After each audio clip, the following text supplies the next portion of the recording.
दोस्तों, यह कहानी बहुत समय पहले की है। किसी नगर में एक राजा रहता था।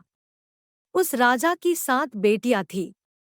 उस राजा के राज्य में प्रजा बहुत सुखी थी। उसके राज्य में प्रजा को कोई तकलीफ नहीं थी। एक दिन राजा के दिमाग में एक विचार आया। राजा ने अपनी 7 बेटियों को बुलाया और अपनी सभी बेटियों से पूछा, ये बताओ तुम लोग किसका दिया खाती हो। राजा की 6 बेटियों ने उत्तर दिया कि पिताजी, हम सब आपका दिया खाती है और आपका ही दिया पहनती है। राजा की 7वीं बेटी, जो कि सबसे छोटी थी, उसने अपने पिता से कहा कि पिताजी, मैं तो भगवान का दिया खाती हूँ। यह सुनकर राजा अत्यधिक क्रोधित हो गया। उसने कहा कि सबको मैं खिला रहा हूँ और ये कह रही है कि मैं भगवान का दिया खाती हूँ। राजा ने अपनी 6 बेटियों का विवाह राजघराने में किया, लेकिन अपनी 7वीं बेटी का विवाह एक गरीब लकड़हारे से कर दिया, जो कि जंगल में प्रतिदिन जाकर लकड़ियां काटता था।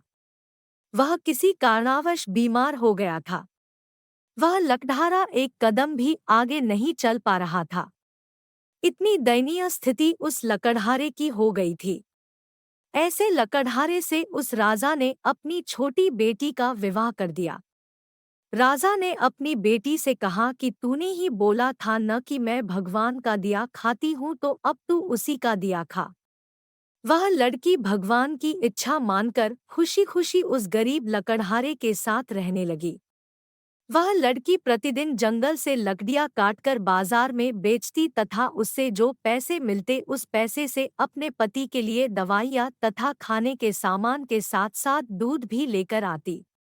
लकड़हारे की पत्नी ने उसी जंगल में एक कुटिया बना लिया तथा उसी कुटिया में दोनों लोग रहने लगे। लकड़हारे की पत्नी बहुत दयावान थी। उसी कुटिया के बगल में एक नाग का जोड़ा रहता था। लकड़हारे की पत्नी सुबह एक कटोरे में दूध लेकर वहां नाग के बिल के पास रख देती।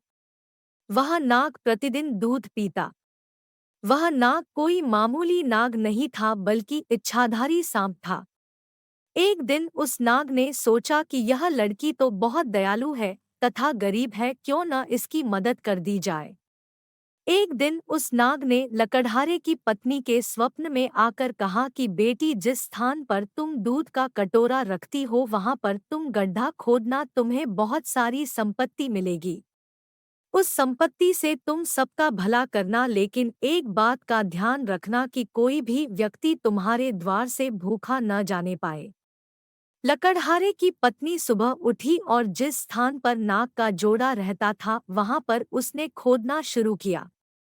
उसकी पूरी तकदीर बदल गई। उसे इतना ज्यादा सोना मिल गया कि उस धन से उसने एक महल बनवाया। उसने पूरा एक नगर ही बसा लिया। वह प्रतिदिन भूखों को भोजन करवाती थी। उसका पति भी अब पूरी तरह से स्वस्थ हो चुका था। एक दिन लकड़हारे की पत्नी सबको भोजन करवा रही थी। तब उसने देखा कि लाइन में सबसे पीछे उसका पिता तथा उसकी 6 बहनें भी लगी हुई थी। उसने सबको पहचान लिया और अपने पिता से पूछने लगी कि पिताजी, आपकी ऐसी हालत कैसे हो गई। उसके पिता ने कहा कि बेटी, मेरा सारा राजपाट छिन गया। तुम्हारी इन 6 बहनों को इनके पतियों ने धक्के मारकर अपने राज्य से बाहर निकाल दिया।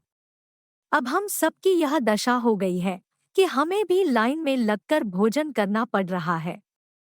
उन सबकी ऐसी परिस्थिति देखकर लकड़हारे की पत्नी ने अपने पिता तथा अपनी 6 बहनों की मदद की। तब उसने अपने पिता से कहा कि देखा पिताजी, मैंने कहा था न कि हम सब भगवान का दिया खाती है। उसके पिता ने कहा, तुमने सही कहा था, अब मुझे भी विश्वास हो गया है कि हम सब भगवान का दिया खाते हैं। दोस्तों, आपको यह कहानी पढ़कर बहुत कुछ सीखने को मिला होगा। दोस्तों, इस धरती पर जब कोई बच्चा जन्म लेता है तो वह अपने भाग्य को भी अपने साथ लेकर आता है।